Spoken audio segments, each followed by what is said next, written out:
Well, Facebook is lucky last. We have all three platforms. We have Facebook, YouTube, and Twitter via Periscope. So here we are again. Welcome to another live stream episode of The Hard Rock Show. I'm Andrew. Tim. And yeah, like I was saying, we're here again to do another stream. We've got a few albums to get through tonight. So we're going to talk about the latest offerings from Gojira, Dropkick Murphys, and Aussie bands Temtris and RedHook. What else we got here? We've got a hot topic on, sort of set times and that. If you want to check anything out that we're talking about, we've got links for everything in the description of this. So whether you're watching live with this now or you're watching later on or listening later on, thank you for tuning in whenever you can do so. If there's anything in this that you want to check out, links are in the description, just like all of our details. So make sure you're following us and getting involved in all those sorts of things that we do every week. I'm going to do a particular plug for our THRS Lounge, which is our Facebook group. I would really, really like to get that to – whoa, something's going on here. Awesome. My computer's having a fit. No, what I would like is get the THRS Lounge, our Facebook group. I'm putting it in the comments now to start it off. So that is our little Facebook group. We're doing a lot of conversational kind of stuff in there at the moment. That's where we're doing a lot more of the chatty side of things. So jump in there. We've had a few new members actually jump in this past week or so. So thank you to everyone that's jumped in. I'd like to try and get that over 200 people. So if you can, please jump into that. Obviously it's free. It's on Facebook and that. So just jump in, have some fun with the conversation on that. A big thank you, as always, to our sponsors in Squidding, Screen Printing, Alt Cult, and Rockstar Finance. Their details, just like ours, are in the description of the episode or the info links, whatever you know what to do. By now, everyone knows what to do. So I'm just going to keep waffling on with that. Check out our Patreon page too, if you'd be so kind. We also have our PayPal details there if you want to make a one-off donation or something like that as well. So there's a few options there if you want to get involved. Otherwise, just sit back, relax, and let us bend your ear for a little while. With everything we're talking about tonight, as always, your comments, feedback, thoughts are always welcome. We tend to share what we're going to review in advance. So if you've checked it out or if you've got any stories about the band itself, not even the album we're talking about, then just, jump in the comments and we'll see if we can pull them up and get everyone involved in the chat. Got a couple of our regulars already starting in. So Dean, thanks for coming in again from Facebook. Hey, Andrew and Tim, hope your weekends were both good for you. Yes, they were for me. How about for you, Tim? Yeah, pretty good. Cool. And Nudes, good friend Nudes, has jumped in again to say hi, guys. So hello to Nudes. I did get your email. I will get back to you as soon as I possibly can. So just give me a minute with that one. But yeah, we'll get stuck into everything shortly. Got a hot topic on what we think the best set times are these days coming up in a second. But before we do, Tim, how you going? When were you last on? It was a couple of shows ago because we missed the – But I mean, overall pretty good still. Just trying to save some money to finish the Saints album, so keeping myself out of trouble, and it's going to be good. Yep. Yourself? Yeah, good.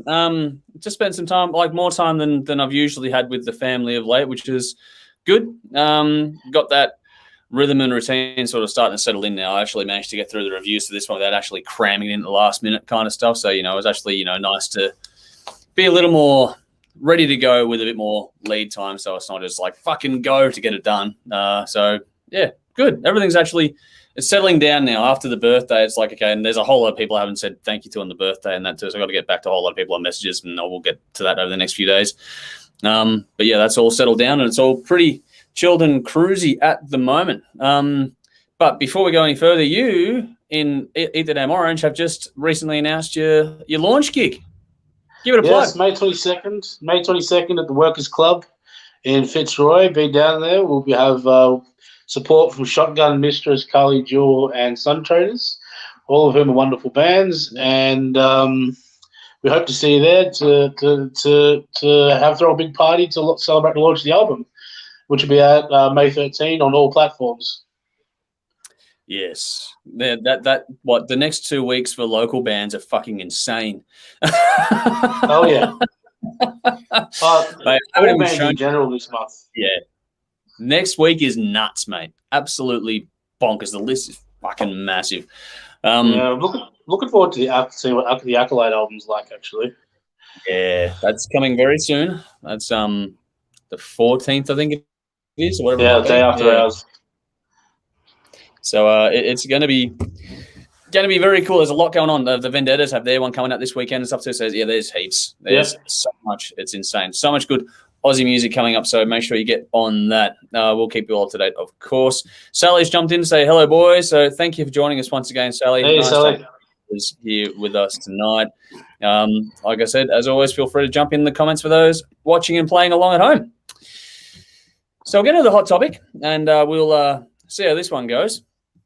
There was a post put up by Jimmy recently, actually, which was to do with what people think is the ideal set time to go to a gig. How early do you want to start? How late do you want to finish? All that sort of stuff. And what the ideal set length is. Should the headliner play last or should another band play after them? All those sorts of things. And I'm sure that, even if you not get in right now, give us your comments in this one because it'll be an interesting conversation to have. But what do you think is your kind of ideal night for a run schedule kind of thing? Tim, you do a lot of gigs, so yeah, what works best for you, do you think?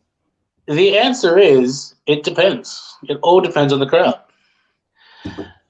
So my personal favorite gigs to play were way back when, Friday night at the Brunny, when the headliners would get on at 1 a.m. and it was always free entry and everybody would just go in and have a good time. Yep. And same thing, my favorite gigs to play were at the Vineyard in St Kilda on the Thursday night when you'd play, 1:30, 2 a.m. And it was like it was the only place open. It was just everybody who got kicked out of Crown and everybody who was hanging around St Kilda. Yeah.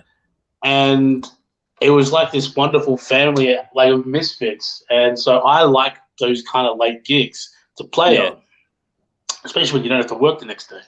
Yeah. But, of course, that is the key. We're all getting a little bit older. And sometimes that 2 a.m. finish and, by the time you load out, you pack up, you have a drink, you get home, it's 4 a.m. and then you got work and you set your alarm and it says 1 hour and 30 minutes and you kind of die a little bit inside. Yeah. But again, for larger bands, they've all got the 11 o'clock curfew at these bigger venues. Yeah. As well, but it depends on the for those kind of bands, it just depends on the band as well. I've seen Springsteen play 2-hour sets, and I've wished he could keep going. Yeah.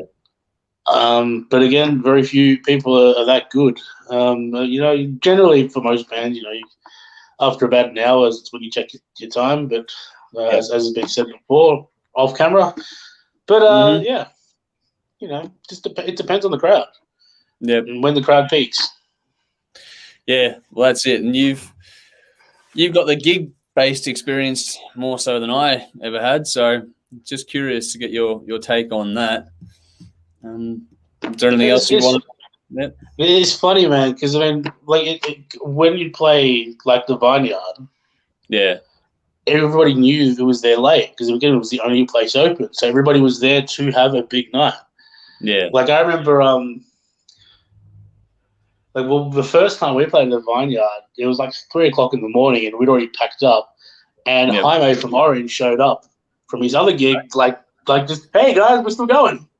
But that was the kind of venue that it was. So to play at 10 o'clock, on a Thursday night, which seemingly was the right time to play, he played to nobody. Wow. The right time to play was 12:30, 1 a.m. That's when the place started kicking off. Mm. Again, it all depends on the venue, when, where, and what kind of crowd you're drawing. Yeah. Well, for mine, going on a more generalistic approach and, the idea of trying to get more people or give yourself a better chance of getting the average Joe through the door kind of thing, I think as much as I hate to say this and people are really going to hate me saying some of this, I think that just as a sidebar to this conversation, the idea of the free entry versus paid entry needs to be looked at a bit more closely. If you want to get people in, I think that's a conversation that needs to be had probably in a bit more depth than I'm going to go into here now. So just that's one to think about on top of all this. But I think that for most people are pretty time poor, except for maybe on a weekend kind of thing. And if you want to get the average person out there, I think you're best off making doors to the gig. So have music playing and stuff in the room beforehand, but actually, have your doors about 7:30. Your first band starts by 8. you do your changeovers pretty bloody quick. That's where the sharing a backline for the bands is incredibly important. No, bands rocking up with 3 different drum kits because that's a fucking killer. Work together a bit more on that one, please. And the less fucking around you got to do with amps and that too, because think about the sound, people. You want to make it as easy as possible for everyone.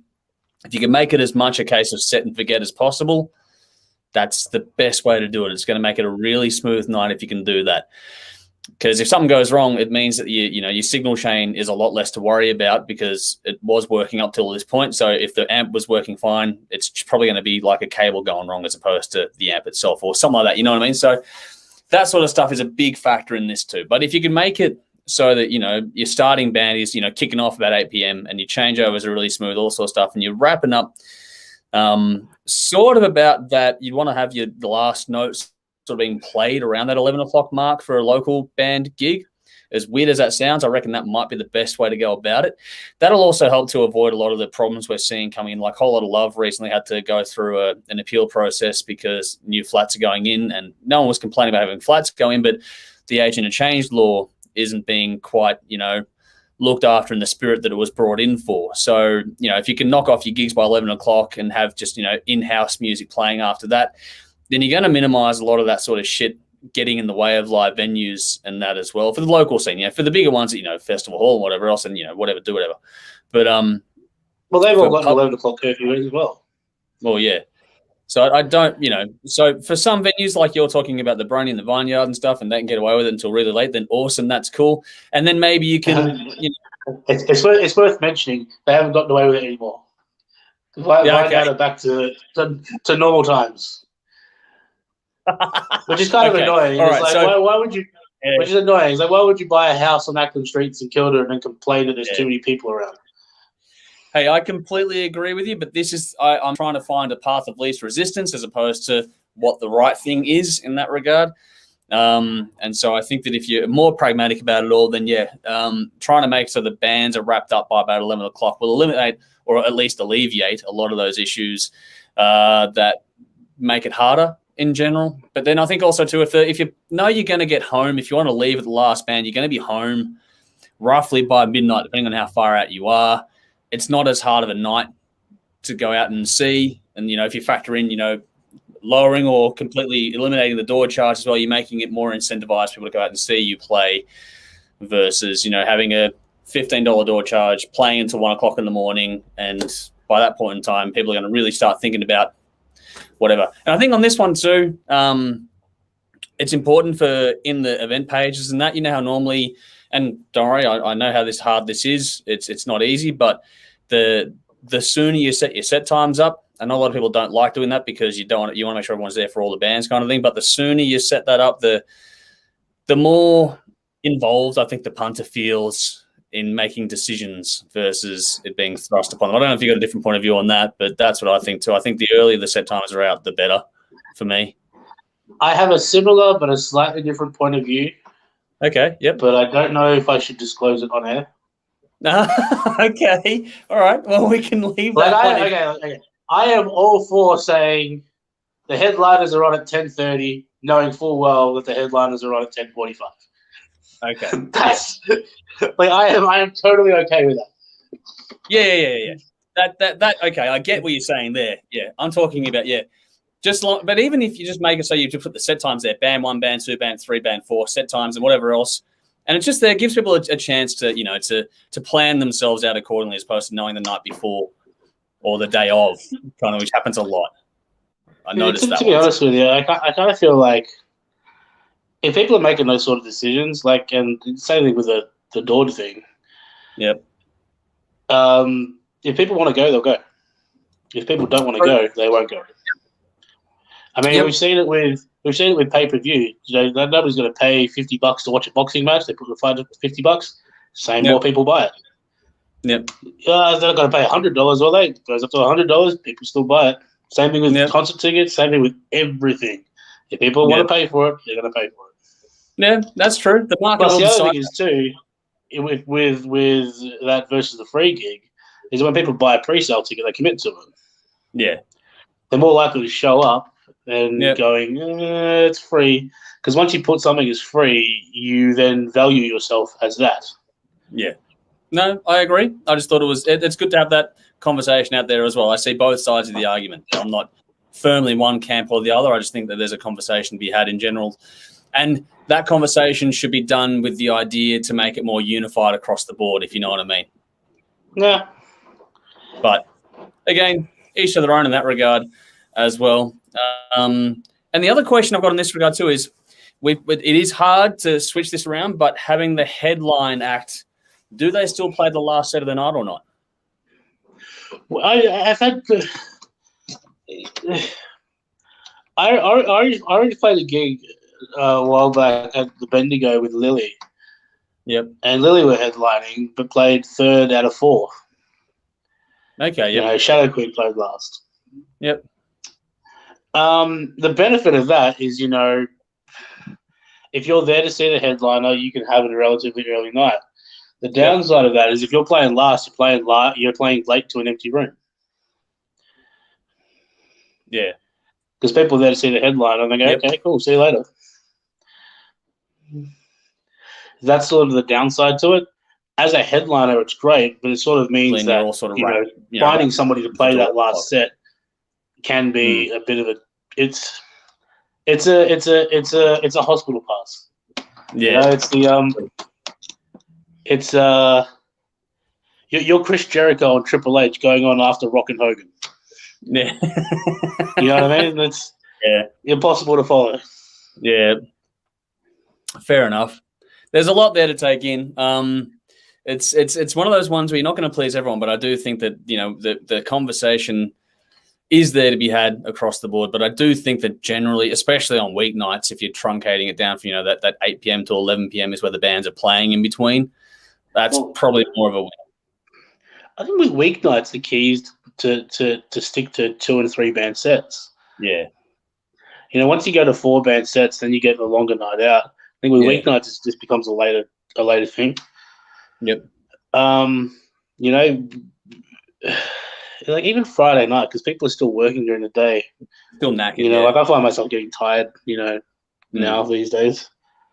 Saturday tends to be the day where people can let loose a little bit, but I think if you're going to put more on, do it on a Saturday. That's a definite. Yeah. We are getting some comments on it all. Dean has jumped in to say, agree with both your points. It's a hard topic to discuss to please everyone, which is cool. When it came to the stuff you talked before about will people pay for it or not, Tim, Sally was agreeing with you. Yep, she agreed with what you were saying there.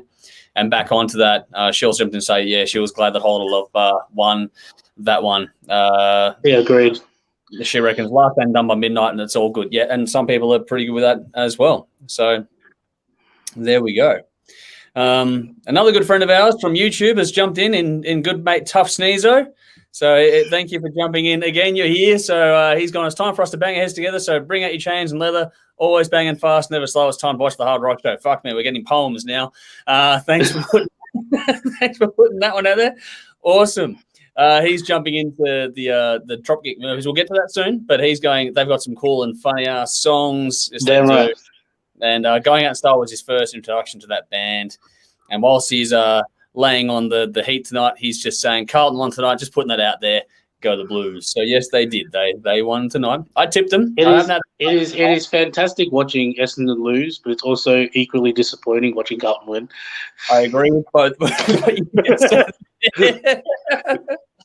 Especially at the moment, it's not a good year. And my tipping I'll out Andrew and myself both as Collingwood supporters. Yeah.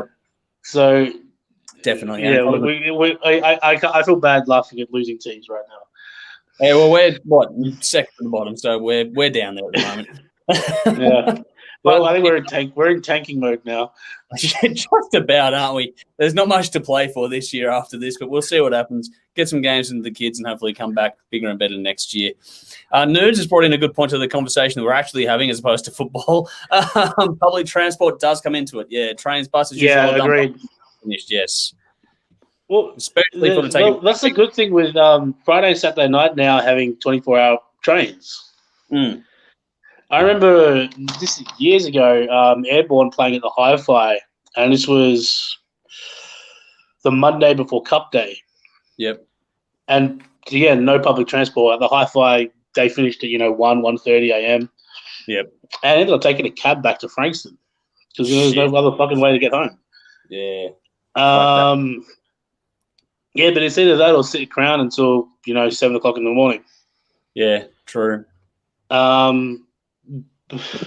yeah, the fact that now you've got trains in the city until that run all night is a huge plus.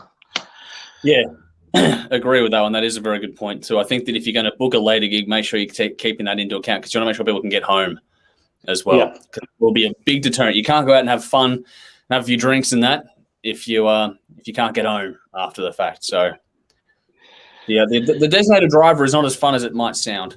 But that's a good point there that we haven't brought up yet. So no, thanks for bringing that on, News. That's a very, very good point.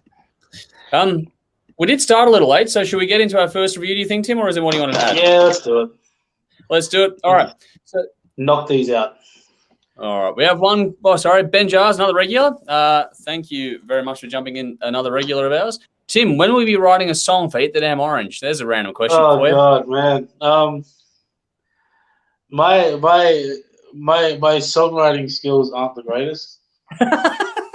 I'm a drummer, man. I'm a drummer. I'll write the songs and I'll come in. I'll do my shit afterwards. Yeah. I can think of an idea for a video clip. Yeah. Okay. Yeah. I'll think of an idea for a video clip. I'll write the set list. I'll do all that shit. When it comes to writing riffs, Brendan and Speedy are good riff writers. They can. They can jump as drummers, we gave up our automatic songwriting credits in exchange for wearing shorts on stage. It sounds like a bad deal, but until you find out nobody gets paid writing songs anyway, so it's actually quite a good deal. Yeah. Before we jump into the review, tough used to work in the city. It sucked ass because of the trains in Melbourne. Bin them, yes. The public transport in Melbourne ain't great. That needs to be repaired. But anyway, into the comments now, and also in the links in the description of this, we're going to put a video up for RedHook with Bad Decisions, which happens to be the title of the EP we're about to review. So, getting into it, this is RedHook with Bad Decisions, our first review of the night. 6 tracks for 18 minutes, the debut EP from the Australian band after a fair few singles. Released April 2021 independently, produced by guitarist Craig Wilkinson and Steve Knight, and with Steve Knight and Dave Petrovich. This has guest gang vocals on the title track from members of Yours Truly, The Dead Love, Fangs, The Last Martyr, and many more. And the newest single, Kamikaze, has a guest vocal from Will King from Wind Waker as well. I was curious how this one was going to go. Probably better that you are doing it as opposed to Dave jumping in for this one. So Dave would be interesting on this one, but how'd you go with it? I was going to say, I was curious what you thought on this. We'll get to it. Look, it's a very modern metal sound. Yeah. And look, when I first heard the first track, I Don't Keep Up, it almost had, it was a very, it's got a really much a pop hook, and she's got that higher pitched vocal that really does stand out, along with that really, digitized guitar sound. Yep. So it's got a lot of what your opinion on this EP is going to depend on what you think of those two things. For me, definitely. and if you're I was going to say, because there was a point in time where I would have been the whole, no clean singing kind of thing. I would have, not given this the second thought. Nowadays, I gave it a chance, gave it a couple of listens, and actually grew to really enjoy it. Okay, cool. Now, look, it's not going to be for everybody, but if you like catchy hooks, if you can appreciate good songwriting, because these songs are very, very well written, it's very well recorded. As an EP, I think it's really smartly put together. It's a great showcase of what RedHook is. If you don't know who RedHook are and you listen to this EP, you have a pretty good idea of what they're all about. By the time you get from start to finish, I thought the lyrics were very clever. They are, aren't very they? Nice. Really well written stuff, and I found to really enjoy it. So if you like that kind of, I can't describe it because it's very there's very few bands that sound like this, and it's probably worth listening to. Good luck pigeonholing this band. That's my first note. Good luck pigeonholing. Well, You can't. I want to piss everybody off because when I first heard the first track, my first thought was "Gimme Chocolate" by Baby Metal. Okay, yeah. Okay. Now that's not to say that's the only track that sounds like that. Like Your Heroes Are Bullshit is the other one of my favorite tracks. Yeah, sounds nothing like that. But again, it's like you can't, like you said, it's impossible to pigeonhole this. And it's overall, I think it's really well done. So Your Heroes Are Bullshit, and I don't keep up on my highlights. I give it 8.5 out of 10. I think it's definitely worth a listen to, even if it doesn't sound like it's going to be your thing. Yeah. All right. Cool. Well, you were the one sitting there worried about my point of view on this one. Look, this has elements of punk, rap metal, pop, metalcore. It's all in this, and the studio has been used as an instrument on this one as well. I think what makes this cool is sort of what you alluded to before is the hooks. Emmy's vocal cut through with the melodies and the lyrics that you were talking about before to make it really good. This thing stands out. Not only is it different, but it's well executed and it's infectious as all fuck. If you don't think these songs are going to get stuck in your head, you got nothing coming. And one or two listens to this, and they're going to be in there, drilled in very quickly. What I loved about all that behind Emmy's vocal and the way they've spaced it is the composition and the production, how it all tied into it. So Emmy's vocal is the main point of it all, because the delivery, the lyrics, all those things are important to the context, what's going on. But around that, everything is incredibly well executed. You've got just the right space, the right tempo changes, all those sorts of things. It's the pop side of songwriting with a metal edge. It's so well done. And it's funny that you mentioned Baby Metal, because I actually think that these guys supporting Baby Metal would be a fun gig for both bands. Oh, I'd go. Yeah. I'm not a huge fan of Baby Metal, but I could see this working in that context. Like if Baby Metal toured here, they should get RedHook to support, because it'd go over with the crowd in a heartbeat. Or alternatively, if RedHook go overseas, they should go and play with them. They'd have a ready-built market to go into. And that's not to say they are that genre, but that's no, they're not. It's good. They're complete. They are different, but both bands had the ability to use pop songwriting with metal guitar riffs. Yeah, I don't know, I hope no one takes that as a bad thing, because it's really, really. I said, I apologize to anyone in the band if you just told me to fuck off, but I didn't mean it in the best possible way. Yeah, I just think it's it's the best example. Like I like pop music. Yeah, you're more.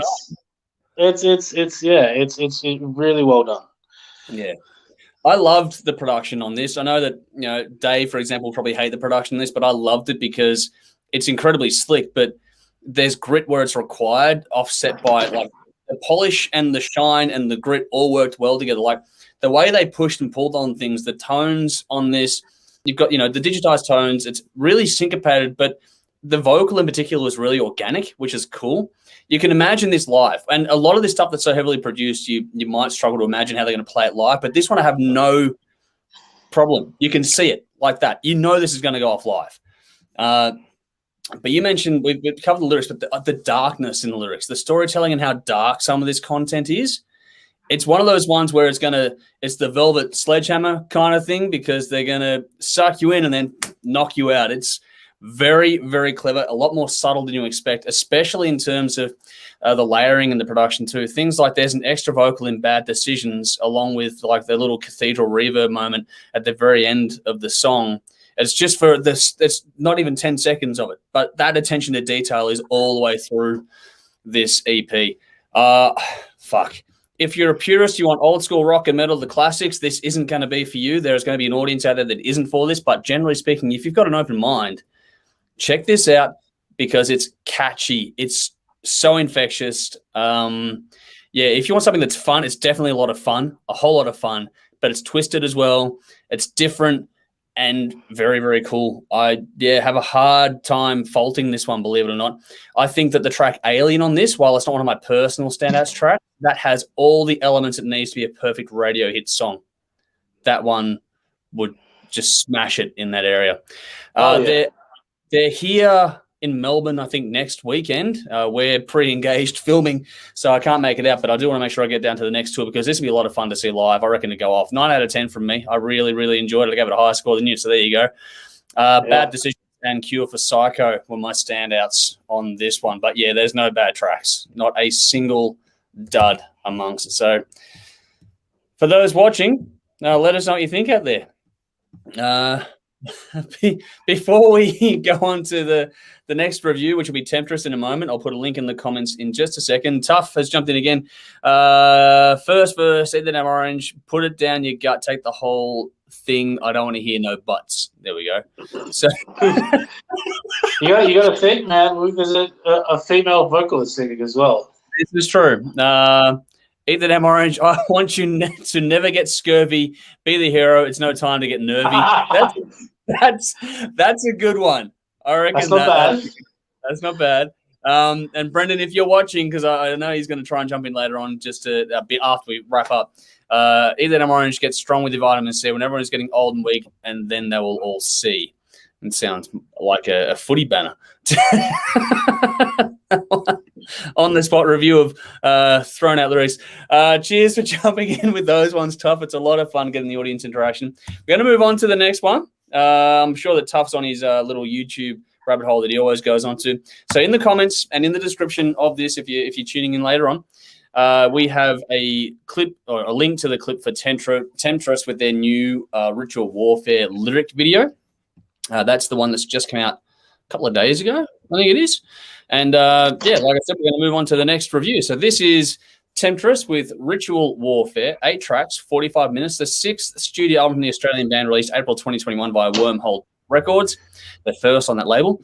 Produced by guitarists Anthony Fox and Anthony Hoffman at Main Street Studios in Wollongong, mixed and mastered by Lord Tim at SLS. 2 singles have been released so far in the title track, which is Ritual Warfare and Forever. A lot of us enjoyed the 5th album, Rapture, in 2018, so let's see how this one goes. But it's also worth knowing that we're going to be chatting to the band on Tuesday night as a live stream interview, so make sure you tune in for that one at about 7:30 p.m. Tuesday night, Australian Eastern Time. How'd you go with this one? Awesome. Temtris. I think Tim's gone. Either Tim's gone or I'm gone. I'm not sure who's with me. While I wait for Tim to possibly come back in, I'm going to pull up a comment here, or is it me? I'm here still. I think it's me. Shit. This is weird. Or have we completely... I can see you. Well, let's see what happens here. Technical difficulties. As Andrew drops out for a minute, we'll see what happens. Hey, I'm back. So what happened there? I have no idea. We are still live, so I don't know who's with us at the moment. I don't know. What part did I cut out on? I could see you the whole time. Okay. That's weird because you went frozen as well. I don't know who's seeing what out there. Okay, so we have got some comments here. So Tough is here with us. He's saying we broke the matrix. So yeah, that's a problem. The lag is real. There we go. And he was also saying, thanks for reading that. I'm lost in the loop again. So he's off on his own little journey. Yep. Okay. Sally's saying she sees me. Okay. Okay. Halfway through the introduction, we seem to have frozen. All right, cool. So let's go back to the start of this one. We'll just sort of catch in again. Nudes has jumped in. Great band. Hoping to see them when they hit Adelaide. Yes. Very, very cool. All right. So we'll go back to the to the preamble and we'll see if we can do a take 2 of a live review for a first time for us. There is a storm going across Melbourne and NBN sucks. Yes, and we're both feeling the impact of that tonight, I think. So apologies out there for those tuning in. Hopefully you can ride this storm out with us literally in this context.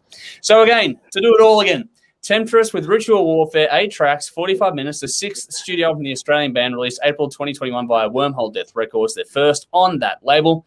Produced by guitarists Anthony Fox and Anthony Hoffman at Main Street Studios in Wollongong. Mixed and mastered by Lord Tim at SLS Studios. At least 2 singles have been released so far in the title track and Forever. A lot of us enjoyed the 5th album, Rapture, back in 2018. So we'll see how the follow-up goes with us this time around. But it's also worth noting, in case this didn't get through last time, that we are chatting to the band on Tuesday night, 7:30 p.m. Australian Eastern Time on another stream. So make sure you tune in for that one too. Nikki has organised that for us to get through. So I can see you moving. So I think we're all still here for this one. How'd you go with this one, Tim? Loved it. Cool. It's a classic, old school. It's like a cross between classic metal and modern power metal. Yep. You know, and don't let again, I know sometimes you hear power metal and you kind of cringe a little bit. Don't let it fool you. This is like old school Iron Maiden, dropped into 2021 and just kicking ass from start to finish. It's tremendously well done. Nobody better to mix and master than Lord Tim, as far as I'm concerned. If you're a fan of Dungeon or Lord or anybody of his fantastic band, check out If you haven't checked out Temtris, you should check it out. It's fucking awesome.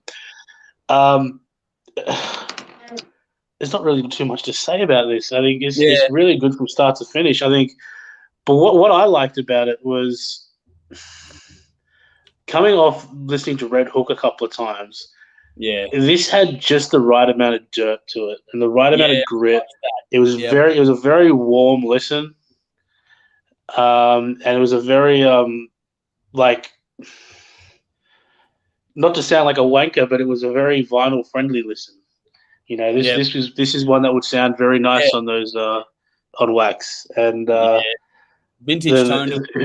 It's a very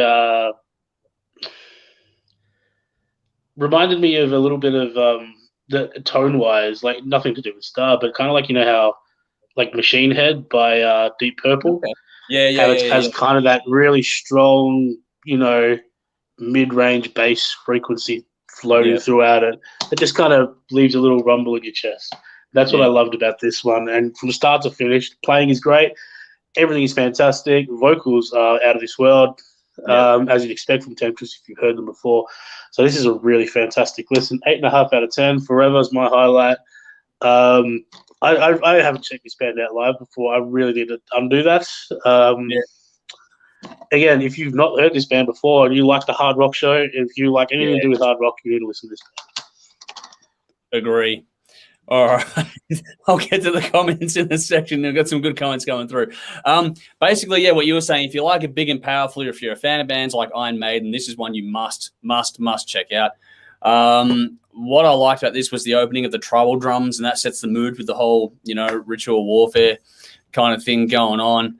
And Genevieve's vocals are right out the front in this, and the riffs and the drums, you've got those underneath that, which is cool. You mentioned the grit, but I also liked how they separated the tones. The guitars were a little more top-end focused, which allowed the bass and the drums to really kick in. When the bass tone takes the lead at times on this, that's really, really warm, which is, again, into that vinyl thing you were talking about before.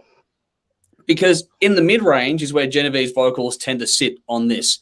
And you want to give that the space it needs to shine the way they do. And they've really carved out this great big space, and she fills it beautifully in the mix of this. Along with that, there were some subtle touches on this, like some spoken elements in tracks before solos coming in.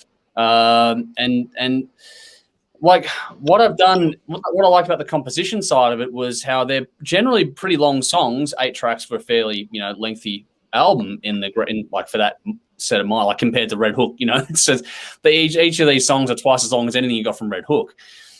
So it's that classic metal vibe kind of thing going on. But the way they made the songs interesting, even though they're a bit longer, was really, really cool. Not proggy or any of that sort of stuff, but they just did enough to change the gears. And there were some really beautiful mid-song changes too, which was incredibly well done. I liked how they weren't overdoing it with Genevieve's the high-pitched screams when they came through. They used them sparingly, which meant the impact was never lost on them either. And I want to ask about this when we get to chat to them on Tuesday, because the lyrics were really cool, pretty dark as well. It seems to be, you know, like you listen to tracks like Seven Sins of Man, and I think the last track was Always United. Like there's a lot of things about, you know, marching toward the end. You know, it feels like there's a bit of a, the failings of mankind, kind of a lyrical theme or vibe going on with this one. You've got a bit of piano in this too at the end of Ritual Warfare, which is a really nice touch, and that flowed nicely into the slower track on the album in Tempus Eternum. I don't know, I like the way it was closed out. All of this is a really good album. It flows really nicely. It's nothing, groundbreakingly new, but they do it very, very well. If you like metal at all, if you're a fan of bands like Lord and anything else that we talk about on this show, like you said, if you like this show, this is a band you really, really should get onto. So, yeah, I don't know. This is one of those albums that will feel like you're coming home right from the first spin, if that makes sense. You're not going to feel like you're jumping out. You're just going to feel like you're coming right back home. This is your comfortable spot. Away you go. Launch. It's a really fucking good album. 8.5 out of 10 from me. Same as you, but I picked Seven Sins of Man, Forever, and Always United as my standout tracks on this one. So there we go. What else we got here? So in the comments, because we're getting some lag and stuff, here we go. Tim being left on his own reminded me of the scene in Wayne's World with Garth. So that's thanks for jumping in, Tim. You're another regular ours. Love seeing it. Tough was giving it to Cannon earlier on, saying 1, 2, 3 action. NBN in the bin from Sally. Yes, I think we've done that before a few times as well, so that's probably payback for us doing it this much, actually. And Temtris, ritual metal that they cause the internet to lag. But he said they're pretty cool, and he likes the singer. So, yes, there we go. But then again, Sally jumped in. Female vocal. We'll be hitting this link ASAP. Very nice. Cool. And Tuff's actually come in with she was in a band called Labyrinth. I think that's correct from memory as well. Yeah, I do remember reading that one in the past. But we're getting a few wins out of that. Wayne's World sing along with me in the comments now. So we do get the Wayne's World references all over the years, ever since we started. So that's cool. Keep bringing him on. I'm glad that never gets old. But Temtris was an instant sell for Tough as well. So awesome. Good to see people are finding these ones as we go along, because that's where these links come in handy. So do check them out. If not right now, then check them out as soon as you can and get around the music and check it out.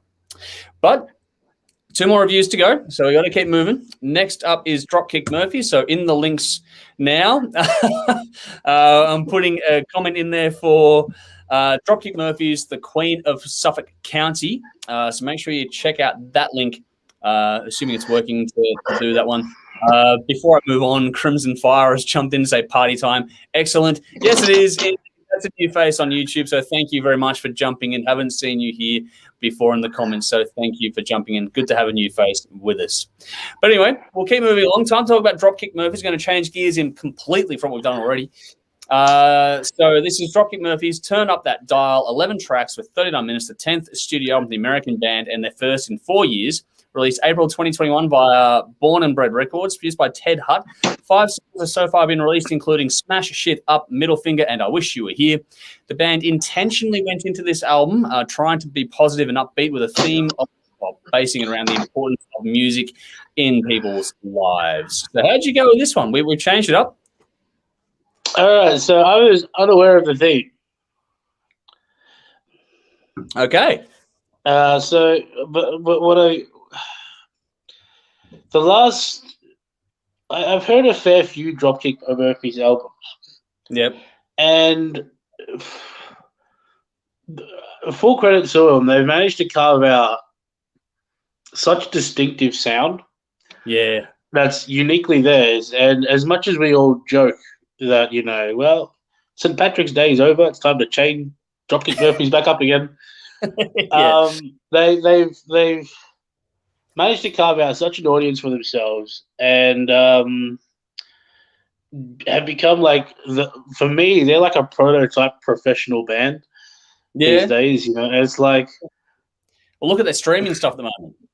Exactly, man. They're kicking ass, and I mean they do definitely have somewhat of a formula, and I mean. I don't think this is radically different from all that many more recent Dropkick Murphys albums, to be perfectly honest with you.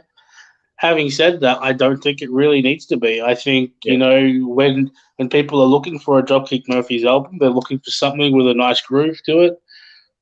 and a sing-along chorus Yep. with some lyrics that are always somehow strangely relatable. Yeah. So I think if you like the Dropkick Murphys and you're partial to them, like I am, you'll enjoy it. Yep. If you've heard them before and you gave it a pass, this won't change your mind. Yeah. But for a Dropkick Murphys album, it achieved all goals and they did exactly what it had to do. Yep. So yeah, 8 out of 10 for me. Turn up the dial, middle finger, and good as gold were my highlights. Nice. Yeah, this I'll be listening to this again. Yeah.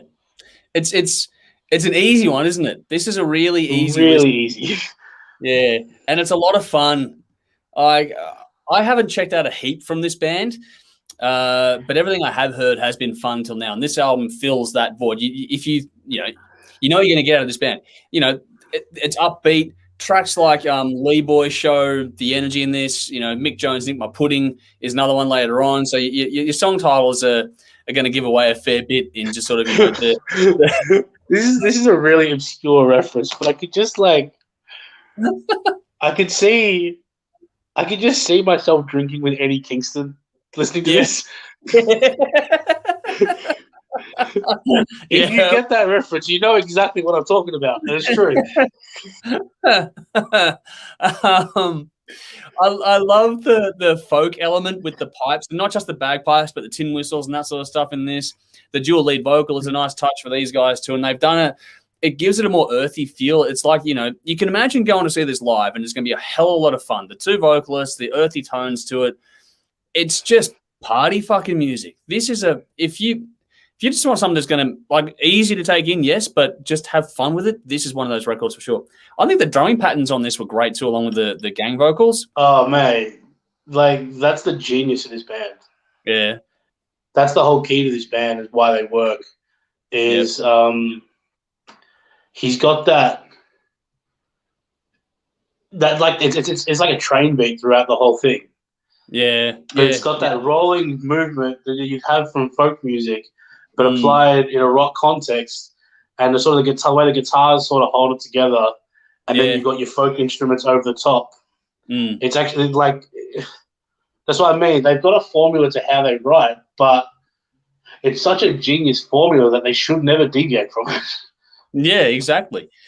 I like the way it makes this thing move. Like the BPM doesn't change a great deal. It does move, but not until the last track. That's when you really notice a big difference. But you don't need it to, because it just rolls. This thing just rolls through. Again, that whole easy listen, easy to take in, just comes into effect in that regard. And I like the way the guitars worked with the drums too. That rhythm section, this really filled it out really nicely. Under all that, you've got these awesome lyrics. The lyrics are fucking well done. There's a lot of fun, but there's some cutting stuff in here too. You know, if you want the cutting side of things, Queen of Suffolk County, Chosen Few, that's great. That's a fair old rip into people like Donald Trump and that. Happy Birthday Motherfucker, I'm assuming is what the initials of the HBDMF stand for. That is an all-time classic for me. I love that song off the bat. But, you know, you've got some sneakier ones too, like Smash It Up. If you listen to that story closely, it's a bit of a sneaky one in there too. Look, I liked there was some nice use of Foley on things like what is it? There was the Queen of Suffolk County and HBDMF, like the little spoken bits they were using, samples kind of stuff. Not samples, but you know what I mean. They took some radio sounds and whatever else, made that all fit in there nicely. And that all working really nicely with this. And I liked the mix. The balance on this mix is really, really well done. The ends of HBDMF shows you that they've got some serious attention to detail. On this one, there was great panning. Like, they had little bits and pieces just coming in and out of left and right toward the end of the song. The deep dive listen on this is actually more rewarding than you think. It's fun to put on just in the background, but if you actually sit down with and really pay attention, there's a fair bit going on, which is, you know, a lot more attention. They could have just done this a straight up rock band mix and it would have worked, but they didn't. They played with it and really highlighted the parts to make this band different, which is very, very cool. Like I said, this will be a fun live. There's some good feel-good moments, some real vent moments. You can imagine yourself, you know, yelling along to this at a show. It's a fun little ride. The only somber moment And this is the last track, which makes sense, and they put it at the end, which was a good touch. Yeah, really enjoyed it. We'll go back to this one and probably more inclined to go and check out a lot more of the stuff than I have to date on the back of this one. 8.5 out of 10 from me. Chosen Few, HBDMF, and Smash Shit Up were my standouts on this one. And I'm sure we've got some comments. Yeah, go on. There's two things that I'd love to see from a Dropkick Murphys. Yep. And that's one, a Dropkick Murphys set with more focus on the folk. Yeah, that'd be interesting. Like have the drummer just with some brushes and a snare drum. Yeah. And acoustic detected out. And get the pull the banjos out. Yep. Right? And then I'd love to see them do the exact opposite and get rid of the folk instruments and just Ramones through it. Yeah. Each would work. You could do both. And both of them would work. And that's that's how well written these songs are. They just work. Yep. They do. And the funny thing is that it's that whole, like we mentioned RedHook earlier on with the whole, writing a pop song aspect of things. These guys have that element to them where they could write just into a good song. It's smart and it's fun. Like, I don't know. It's very, very clever. Very well done. Hard to fault what they do. Very, very hard to fault. Because we're talking about, the Irish theme on things here, you brought up St. Patrick's Day. So in my best Irish accent from Tough, 'tis a grand old fun headbanging good old time of Raise Me Guinness to you. So we're getting some fun ones coming forth. Crimson Fire is still with us, so thank you so much for joining us and staying with us. St. Patrick's Day phase. Flogging Molly as well. Yeah, Flogging Molly helps the green beer go down a treat. There you go. So she enjoyed our review. It looks like, yes. She's saying, what's Tough saying? You may bury me with an enemy in Mount Calvary. You can stack me on a pyre and soak me down with whiskey. I actually went backpacking in Ireland way back when. Oh, yeah? There you go. I've never been there. I was backpacking all over Europe, but I spent probably a week and a half in Ireland. That'd be cool. The guy I was traveling with was Irish. And sort of just stayed with his family for a little bit. In sort of a little bit in Dublin, a little bit in Tipperary, a little bit in Carlow, Wicklow. Yeah. Kissed the Blarney Stone. Yeah. You actually kissed the Blarney Stone, did you? I actually kissed the Blarney Stone. I need to go back there because it only lasts 7 years. Ah, okay. So it's a wonderful place. Yeah, I haven't been there. I want to go. That's a definite one I've got to tick off my list when we can in due course. We'll see how shit goes. Yeah. Yeah. All right. Yeah. We'll move on to the main event of the evening, I guess. Yeah? Yep. Cool. All right. So in the comments or in the the description to go and check it out for yourselves, we're going to move on to Gojira. So we're going all over the joint tonight. So in the comments you'll find, or in the description, you have a link for the Chant, which is a new video dropped, I think, today as we do this one. So Tim, you pushed really, really hard for this one to be, it had to be done as far as you're concerned. So we're getting to it now. So this is Gojira with Fortitude, 11 tracks, 52 minutes, the 7th studio album of the French band, released April 2021 via Roadrunner Records, produced by vocalist Joe Duplantier at the band's Silver Chord studio in New York. Mixed by Andy Wallace, 5 singles have so far been released, including Another World and Born for One Thing.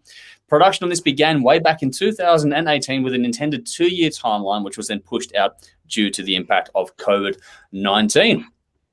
Over to you. Okay, so one of my favorite bands of all time. I first saw this band. I first heard this band in 2006 from Master Sirius. I first saw them live when they played.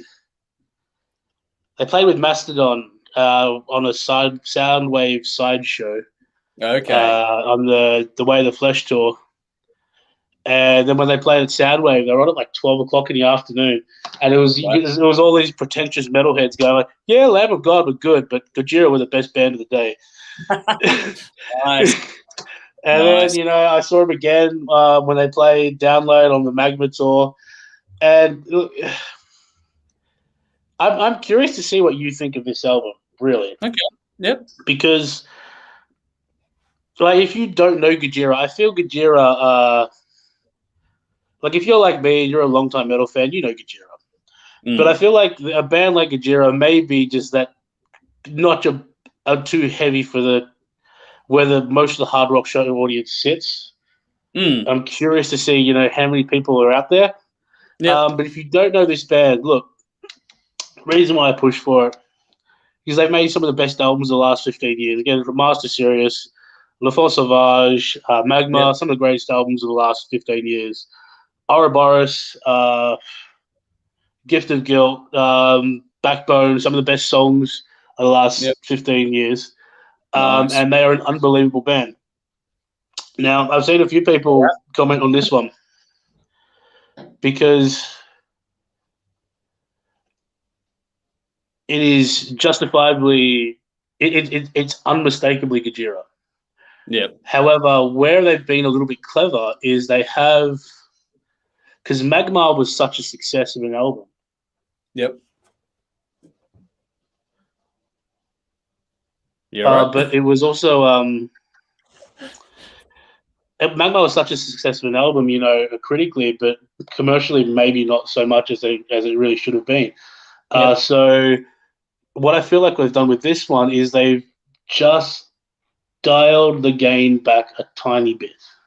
Okay. And they've dialed back Mario's or Joe's voice just a tiny bit, so he's not so gravelly all the time. In fact, there's some totally clean singing on this. Yeah, they pushed him back. And they've dialed back. One of the things they used to do a lot was they would really hit that double kick. And when they hit that double kick, that rhythm guitar and that bass would go right with it, and it was right at the front of the mix, and it would punch you in the face. There's none of that on this. Okay. However, I think what they've added onto that is, for me, that feels like they've actually kind of grown as a band. They've matured as songwriters. And again, like if you're like me, you're an old school Gojira fan, I think your first instinct may be to go, okay, where is that heavier stuff? Yeah. But for me, I actually think it's a very smart release. I think that they've hit it out of the park for me. Nice. I can't fault it. I think it's a wonderful release. I think there's great riffs all over it. I think the lyrics are spectacular, as they always are with Gojira. They've always got something to say. Yeah, it's a fantastic album. 9.5 out of 10. It's not gonna. I've given 3 9.5 this year. I don't know which one's on top, but we'll see. At the end of the year, 9.5. Yeah, 9.5. 9.5. Wow. Born for one thing, grind to the opener and the closer. Okay.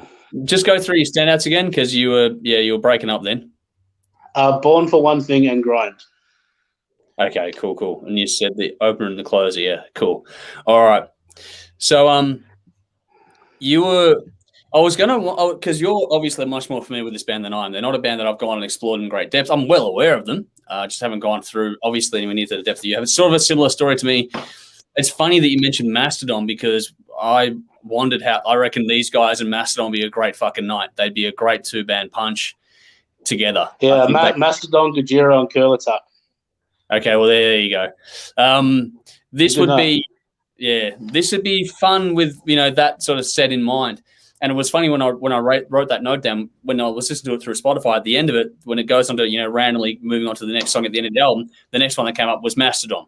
So that was the thing. There was this sort of period of, we got spoilt with these kinds of bands, all popping out, like Mastodon, Gojira, Baroness, that kind of style of metal. Yep. And we got a little spoilt for choice for a while. Yeah. Well, look, this is fucking good. Kicks off with the heavy, more brutal chugging thing that you kind of expect from Gojira.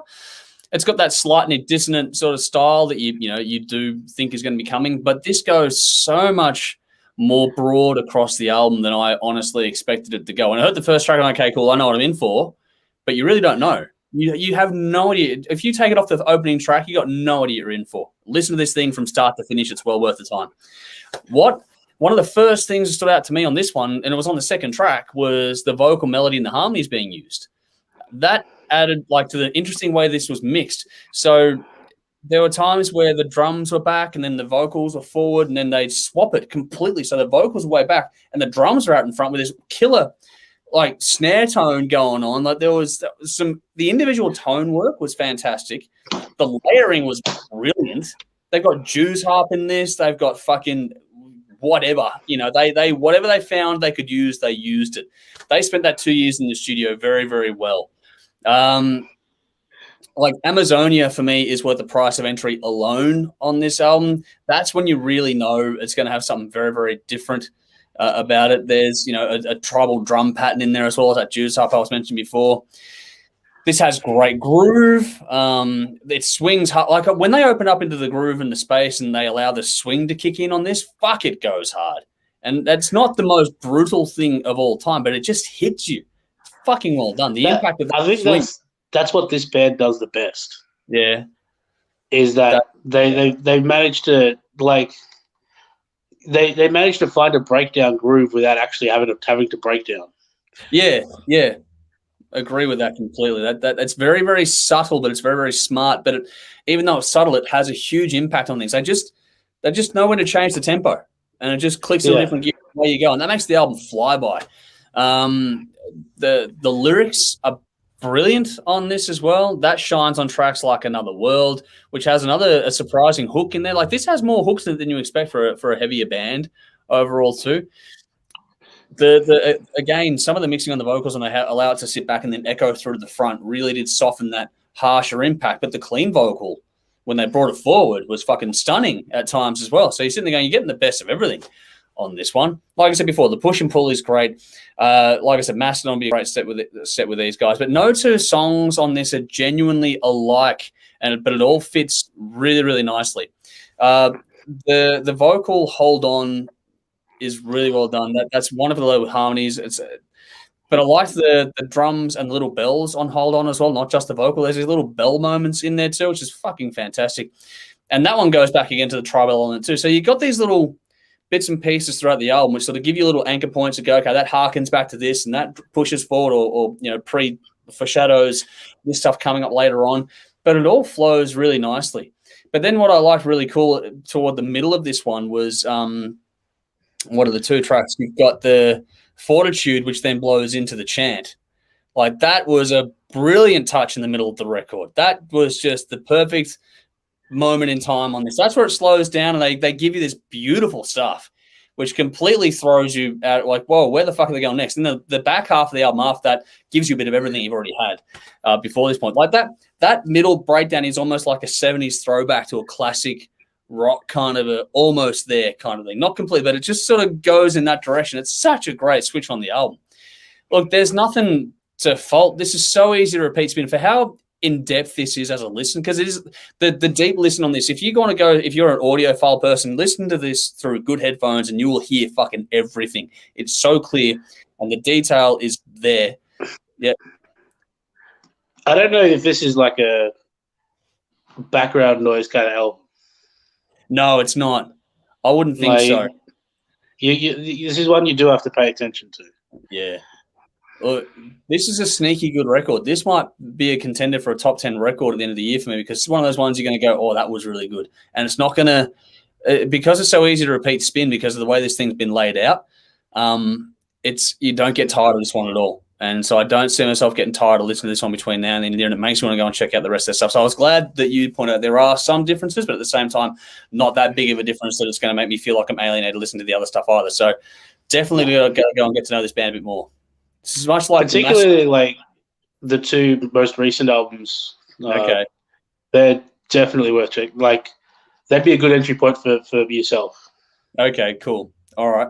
Well, out there in the comments, let us know what you think of that one as well. But for me, loved it. This is fantastic. 9 out of 10. Amazonia, that song, fuck, I love that song. That is awesome. But also picked Another World and Into the Storm. There's no duds on this one. Please do check this one out for sure. We got some comments here. Going back to the island stuff, which you mentioned before there, Tim, just quickly, Tough jumped in, says, too many of my ancestors there. I reckon if I go, I'll find someone that says I owe them some money from a lost bet 300 years ago. Thanks for playing. That's all right. Yeah, that's how it works. Sally, our good friend Sally, Gojira are a killer band. I got onto them through watching Alter Bridge, the YouTube stuff, years ago because everyone in the band loved them so much. They were touring with them at a festival. I can't remember, but they kicked it good. Okay, that'd be actually pretty cool. I do believe Alter Bridge may have been at that Soundwave. Ah, okay. Possibly. Cool. And Tufts jumped in. It's like culture metal, if that's a thing. I can't wait for mass metal. Imagine the band Pythagoras. Okay. I'm sure there's a band Pythagoras somewhere. I'm sure there is too. Yeah. No, but that was a really, really cool album. I'm glad you pushed for that one. And we'll see how we go with the next one you push for as well on Thursday. That'll be another interesting one. Yeah. I'm not sure how that one's going to go, but this one was impressive. Yeah, this is much like the Mastodon effect for me, where listening to the Mastodon albums, okay, I want to hear the next one now when it's coming out, hopefully later this year. This is a band that I definitely want to get into and go and find out more from. So, these guys too, when they tour, it's a must go. I want to. Completely different live too to the album. It's like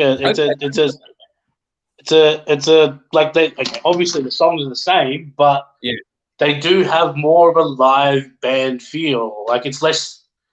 Oh God, what are they singing about now? To a bit more party. Yeah. Cool. No, I do want to. They do cover some pretty heavy topics on all their albums.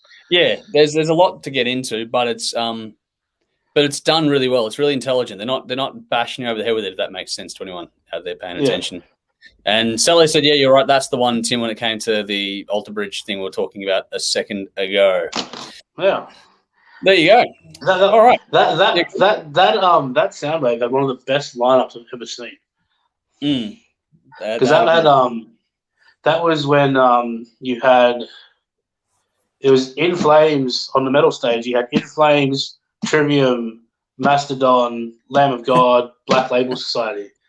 Yeah. And then you had some other fucking band, and then Watain played, and then Machine Head played.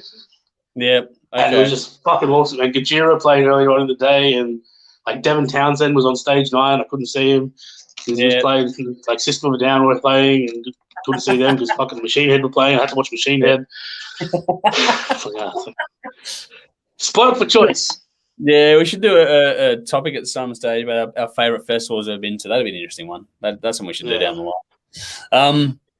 But yeah, before we do drag this out too long, we started late, so we don't want to go too late at the end of it. But no, that brings us to the end of another episode. So thank you for joining us, all of you out there. Crimson Fire has gone, what a lineup. Yep, that was a pretty fucking impressive lineup. So thanks for sticking with us as well. And Sally got it was great Black Label Society awesomeness. So there we go. Yeah. There was a lot. But yeah, to take care of the bookkeeping before we go to the bin and wrap things up properly, make sure you follow us. Our details, like everything else that you want to check out in this, is in the description. So even if you're not watching this live, you're tuning in later on, watching or listening, then all the info you need, check out the links in the description of this one for us, for the artists we're talking about, and also for our sponsors. So a big thank you to Squidding Screen Printing, Old Cult, and Rockstar Finance. Please find them, give them a follow as well. If you want to help us directly, check out our Patreon page. The info for that is there as well, and so is our PayPal and all sorts of stuff there too. So every little bit counts. So any help you can give us allows us to do more often, if that makes any sense at all. For what's coming up in the near future, Tuesday night, as I've teased a couple of times now, we're going to be chatting with Temtris from about 7:30 p.m. Australian Eastern Time Tuesday.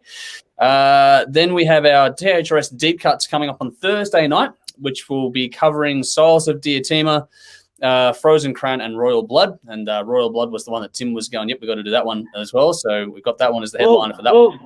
Well, they're a fairly successful hard rock band.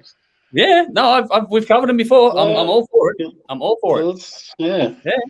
And then on Sunday, we haven't completely locked this in yet, but what I've got sort of penciled in is the Vendettas and Weezer would be two bands we should cover on that one, because Weezer are dropping their new album on Friday. And really? Yeah. Wow. Well, apparently I don't know. The new album apparently has a lot more metal on it. That's what I'm hearing about it. So we'll. I'm just shocked that Weezer have a new album out. That's what that's scheduled to drop on Friday. Okay, so cool. That's interesting. Yeah.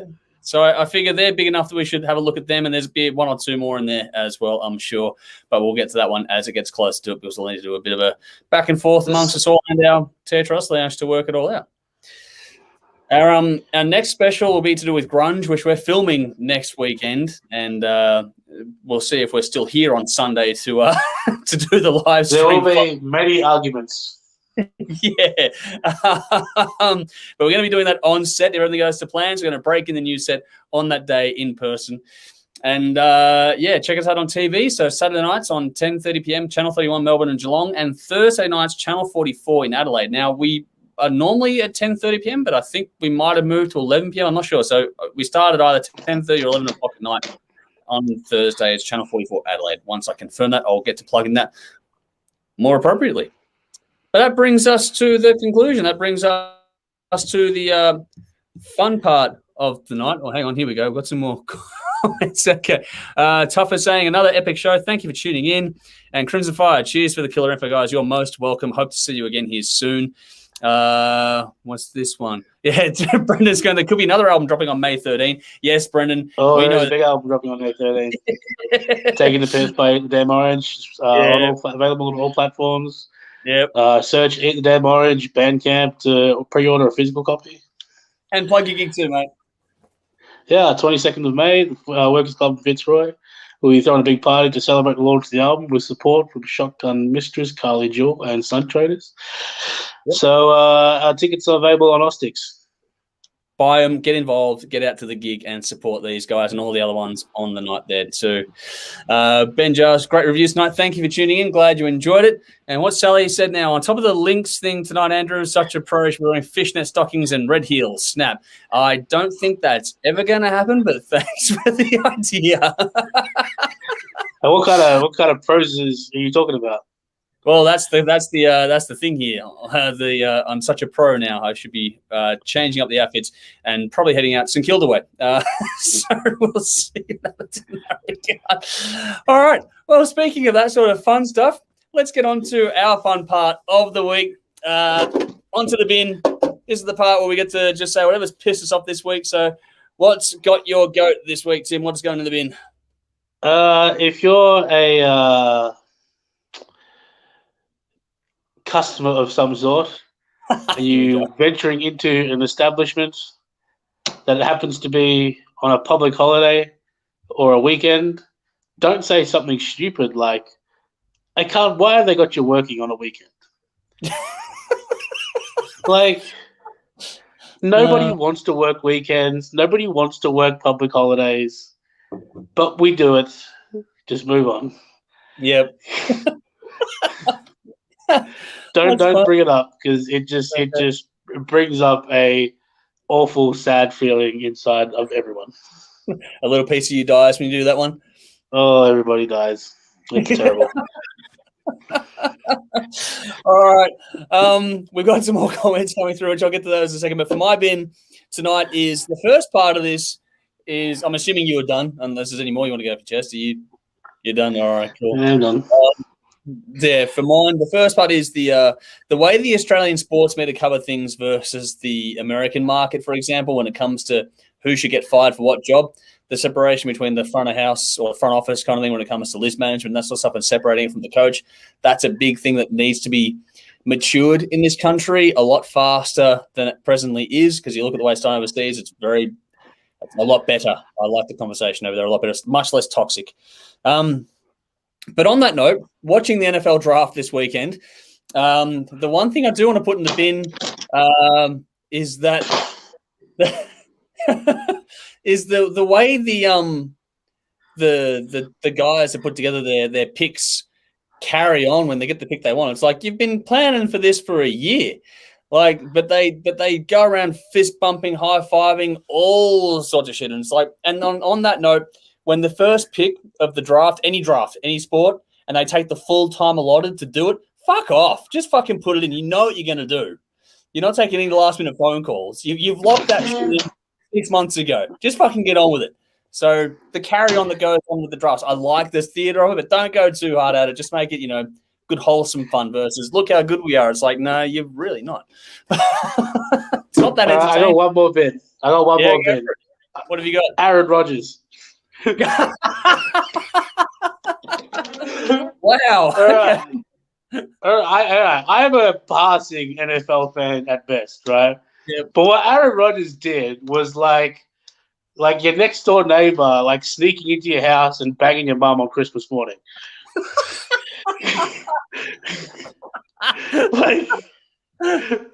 like is your parents getting divorced on Christmas? Yeah. But it was bad. Yeah, Green Bay. And the worst part is, like, where's he gonna go? Probably the Niners or maybe the Patriots, I reckon. Well, the Niners just drafted a quarterback. They don't care. They'll take Rodgers for a year and develop the other kid. They just drafted a quarterback. Why would they give that up? They're going to start working on their offensive line. Well, yeah. Why would they get Rodgers when they could get? Why would they get Rodgers when they could just get another tackle and another guard? Especially when there's a lot of tackles in this draft. Yeah. But where I was seeing, plus he's in Green Bay. He's playing Denver like twice a year. Yeah. Is he going to, I think one of the teams, I forget he was saying, but he was playing, one of the favorites to go to was the same division as the Chiefs. Yeah. So and it's really, you're going from playing, Denver and the Vikings twice a year to playing the Chiefs in Chicago twice a year. The grass is not always greener. No. You're getting on in years. You're still really good, but sometimes you got to play your hand. Yeah. Moving into the AFC West to go head-to-head with Mahomes is not the ideal quarterback move for the next 10 years, I wouldn't think. Because part of the success of the Brady going to Tampa was that he's playing against no one. Yeah, that's it. That's why he picked it. He was doing when he went there. Exactly. He's not an idiot. No, he didn't win as many rings as he has. Believe me, I feel the pain of him fucking – yeah, because I'm a Chiefs fan for those that don't know, so Brady's a thorn in my side. Man, hey, he's won I don't know. He's not a very, very poor move from Aaron Rodgers. I like what you said, breaking up on Christmas or the neighbor jumping in to bang your wife. There we go. We've got some comments to go in the bin, so we're going to put some of those into the bin here. So what do we got here? Before we do that, Mike Schoenberg jumped in to say, good show. Thank you for joining in on Facebook. And he also chimed in with no one wants to work Mondays either. So, yes, no one does want to work tomorrow. Damn right. As well. Tough, our good friend on YouTube, has jumped in. My receding hairline, bin it or give it to Shane Warne because I'll come over my back hair and should also pin my fishnets and lumberjack jacket. Not that there's anything wrong with that. So there we go. In the midst of this, Crimson Fire saying everybody dies, which is probably the way it works. And what else? Nudes has jumped in to say, only found out tonight that tomorrow was a student-free day at school for the kids. Bin it and burn it. Wow. Feel for you, mate. Only feeling out tonight. Only finding out tonight. That's harsh. Dave Clement, our good friend on Twitter.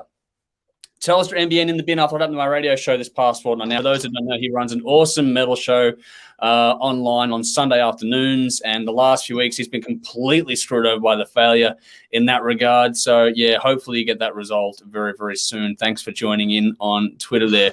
And Tuffall said, AFL in the backward ass way of getting tickets for a game. Just have a person at the gates, you Mr. Burns money grabbing mongrels. So there you go. And Jody's even jumped in to have a horns up and then a face palm. So there we go. Oh, God. Yeah, Brendan goes, I can't help but feel you drifting off topic. Yes, I know you want to get back in here, so we'll wrap this up and we'll get onto it. All right. That doesn't sound like us drifting off topic. Yeah, well, because we don't do that ever. Anyway, time for us to get along. We've been here for a little while now. Thank you so much, everyone, for tuning in and for the comments and all sort of stuff. Please spread the word about these ones. We're doing them 3 times a week, so help us get the word out there as best as you can. But, yeah, thank you, Tim, for joining us yet again for another broadcast. It's been a lot of fun, as always. And, yeah, that's it for now. Yeah, so we'll see you all again very, very soon. We'll do a quick sign-off for all individual platforms. But until then, I'm Andrew. Tim. As always. Drink up. Rock on. Now we've done the official part out of the way. Now it's time to say goodbye to Twitter first. See you later, Twitter. And then we say goodbye to YouTube.